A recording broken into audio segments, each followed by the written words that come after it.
Ya, ini kita ada casan baterai. Casan ini ada 4 ya, 4 slot, dan di sini bisa lihat slot pertama, slot kedua, ini slot ketiga, slot keempat ya. Keempat nggak bisa karena lagi ngecas, dan kalau pas lagi ngecas kita bisa ganti.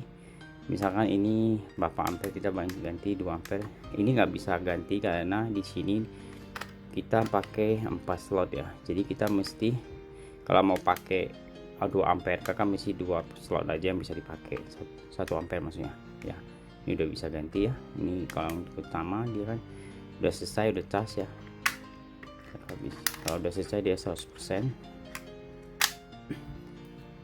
Coba kita coba ini. Oke ya, sama kita ganti jadi 1 ampere ya. Jadi kalau kakak mau casnya cepat ya 1 ampere cuma bisa tersedia 2 slot. Kalau misalkan kakak pakai 4 slot semua, dia akan semua ke setengah ampere semua ya.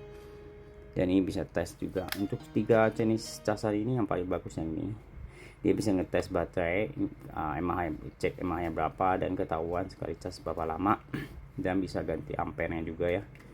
Dan bisa jadikan power bank kalau misalkan.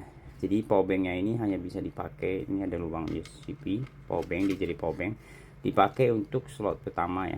Jadi slot pertama ini kakak mesti pakai baterai yang besar. Kalau baterai A3A2 ini nggak bisa jadi power bank, kakak mesti pakai baterai yang kayak gini ukuran besar baru bisa jadikan power bank ya. Dan ini kalau mau cas harus pakai ampere, soal adapter ampere yang 2 ampere baru bisa ya. Adapternya nggak dapat, dia cuma dapat kabel.